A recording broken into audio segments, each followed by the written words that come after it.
नमस्कार मित्रांनो, 3 मेला झालेला नीटचा जो पेपर आहे तो पेपर लीक झाला आणि सरकारनं 3 मेला झालेली नीटची परीक्षा रद्द करण्याची घोषणा केली.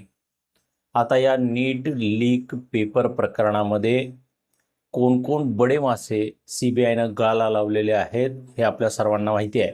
ती नावं आता उघड झालेली आहेत.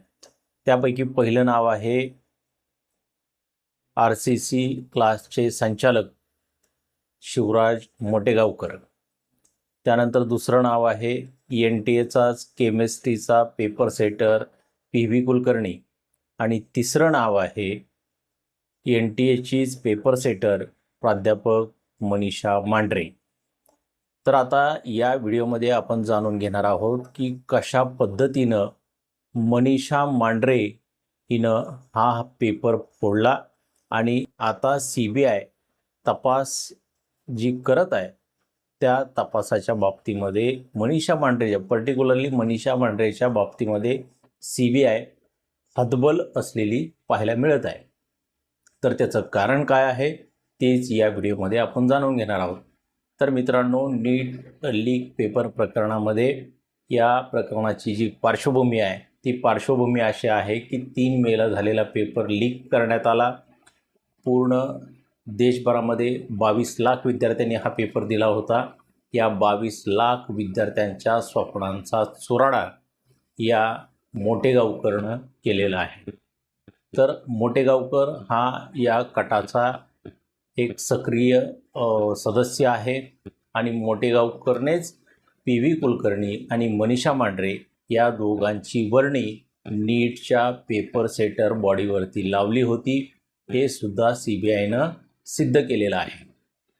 तर आता याच्यामध्ये सर्वात महत्त्वाचं म्हणजे काय आहे तर ही जी मनीषा मांढरे आहे ही मनीषा मांढरे पुण्याच्या मॉडर्न कॉलेजमध्ये बायोलॉजी या विषयाची प्राध्यापिका आहे आणि ही नीटच्या पेपर सेटर बॉडीवरती आहे.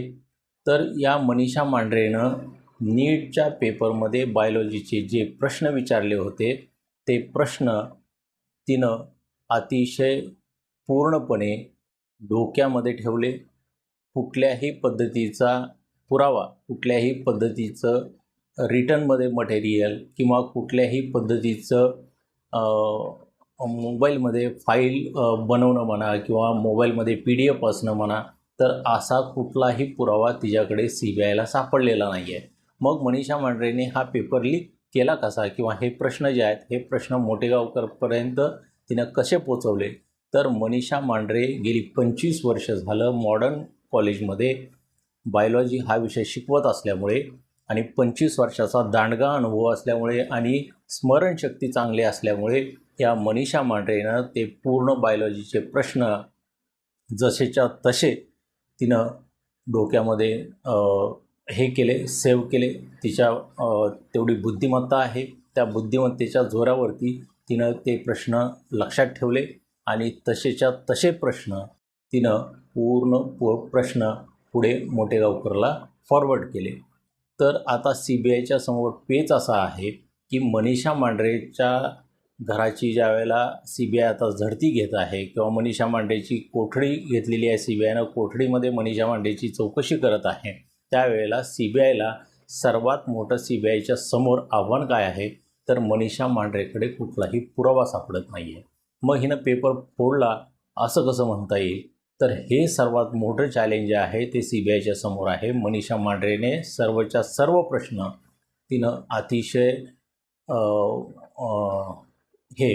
अतिशय स्मरणात राहतील अशा पद्धतीनं तिने ते प्रश्न लक्षात ठेवले आणि तसेच्या तसे प्रश्न अगदी ऑप्शनसहित पर्यायासहित ते प्रश्न तिनं पुढे मोटेगावकरला फॉरवर्ड केले.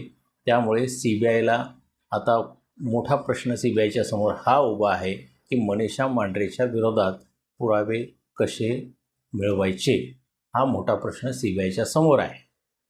तर मित्रांनो, अशा पद्धतीनं या मांढरे मॅडमनी किंवा मांढरे बाईंनी हा बायोलॉजीचा पेपर फोडला, लीक केला आणि हे प्रश्न मोटेगावकरपर्यंत तिने पाठवले.